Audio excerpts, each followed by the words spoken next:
So here we are, Southwark Crown Court. Here we are. And you've just been through this experience of being sentenced. So what do you have to say? It's a very long sentence. It's 12 months of a supervision order, so I'll have to go and be interviewed a few times until they put me in the right place to have someone who's going to watch over me, to do 120 hours of community service sort of work of some sort. And even though I earn between £50 and £100 a week selling fairy tales, I've somehow to come up with £1,100 worth of court costs. Why didn't you speak to the judge about that and say, look... I'm not allowed to speak to the judge. Right. I tried to speak to my counsel when things that were run through being read off paper were being read out, and where the judge was misunderstanding the chronological order of events. And why did you choose not to represent yourself? Because of the amount of trouble it would have brought on top of me. No other reason. And I wish that I had just represented myself anyway, in all honesty. So anyone who's out there who believes that if they plead guilty for something that they have done and thinks that simply being honest will help them, it doesn't help at all. Because the judgment that's on you for being in there is that you're guilty in the first place to be there. And they must treat you in that way, otherwise it's too much work. It's too much understanding. The judge makes all his decisions based on things that are written down on paper by people who work for the same system. So the police have written things in such a way as they're fully backed up. They back each other up in everything that they say. They hide certain little things. They put in innuendos, and those innuendos are what get picked up by the court. It all ends up being written down in a final version for the judge to read. And he'll read your interviews and stuff. But they're looking at it from the point of view of you must be guilty to have gotten in trouble in the first place. They look at you from the point of view of you've caused work for the police, and therefore there must be punishment for that. They work from a basis that the society needs law and order. It needs thousands and thousands and thousands of laws because people can't be trusted. It gives no way for an individual to stand in court. We think when we go to court that I'll stand in court and they'll see my honesty, they'll see my truth, they'll see my nature. But I sat in that court in all honesty, in all simplicity, with my energies very neutral and very open, allowing a lot of sensations to run through me. A lot of fear, a lot of defensiveness, a lot of denial, a lot of this isn't true, a lot of how can this be happening to me? And you've got to just let it all flow through you, otherwise you end up with more things to have to heal, with more chips in your shoulder, with more reasons to go out there and try and gain some sort of personal justice, because what's being dished out in national justice isn't justice at all. And it's certainly not what we think of as justice. So I'm sitting in there so that the judge can see me in the present moment and feel me in the present moment and make a decision based on his own sense of feeling. The man looked at me perhaps 4 times in the whole thing. Apart from that, he looks to the prosecution and the defence. He speaks to them and he looks at pieces of paper, and they all look at pieces of paper, and they look at how much of a sentence should we give based on all these pieces of paper. And what they've done is kind of ruined my life to a large degree. I cannot now go and see my son in America. Could possibly never even go to America because of this criminal record that I have.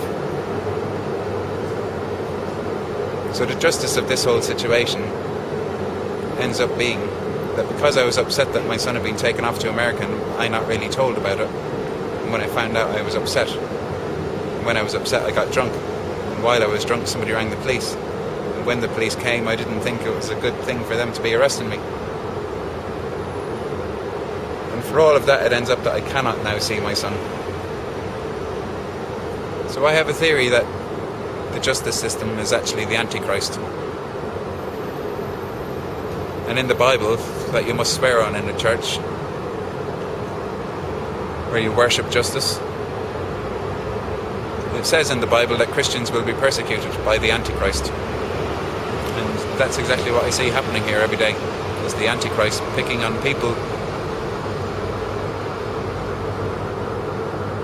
who are not aligned with the Antichrist and taking them out, sniping them, picking them up and disempowering. So that these people who run this justice system, these people who run the monetary system, these people who essentially work for the Antichrist, they get to stay in power. They get to drink a couple of bottles of wine every night to relax after their day's work. And everyone outsider goes to jail, or is watched over by the system, or just has to pay money.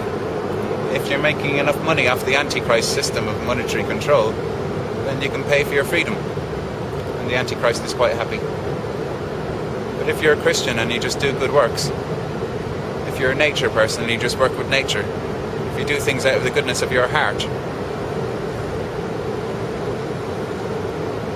then you'll get a big long sentence, which will confuse you a lot. And so the overall impression is, have nothing to do with the police, have nothing to do with the courts. Plead guilty, try and get off as light as you can. Know that you're innocent of what's been accused, know that what's written on paper is not the truth whatsoever, but know there's nothing you can do about that, because it's written on paper. And that's all that these people believe. Unless there is something you can do. There's no wisdom of Solomon involved in this. No, but unless there is something you can do, which is the whole free man thing, which is a whole another discussion, and just throwing that in, which you chose not to do for your own reasons. For fear. For fear of how big the system is. For fear that there are police everywhere. For fear that to speak truth in court is called contempt. And for curiosity, for life experience, to see what would happen. So I've chosen not to do the free man thing simply because this is beyond fear, really. But I've chosen not to do the free man thing because it's fighting. And I chose not to fight.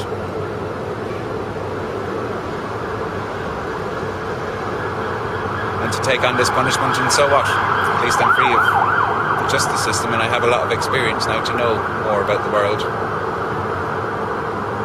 And I have full faith that this false society around us, this monetary society, this control system,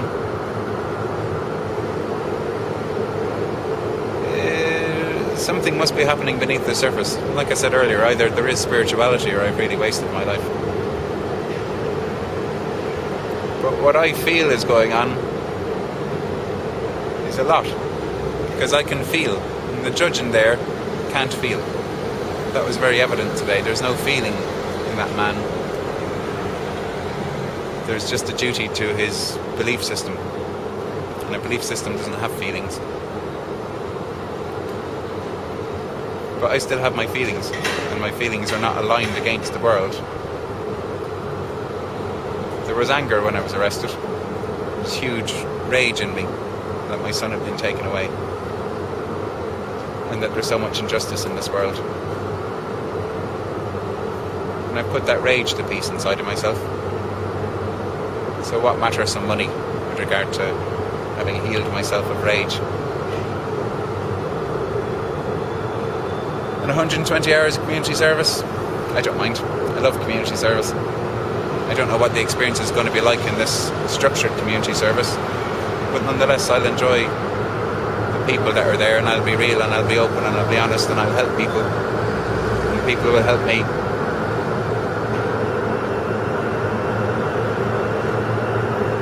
And the system, somehow the system will change. My current theory is it'll change by people being able to feel, and that eventually those who can't feel won't be able to stay living on this earth. And perhaps when love comes back to earth in a big wave sometime soon, that's a great big wave of emotion, of feeling all the things that people denied feeling before now. And when that wave comes, well, I hope enough people will have learned how to feel before that wave comes, because the more people have learned how to feel before that wave comes, is the more people will be able to hold the vibration of love on this planet. when other people who haven't been feeling the consequences of their actions, the consequences of their not feeling what's really happening in this world, I think they'll commit suicide, or they'll be in armies and they'll shoot each other, or they'll be in criminal gangs and they'll be violent towards each other. But to me, I think it'll all sort itself out. Thank I you. think it's all sorting itself out right now. Thank you. Peace be.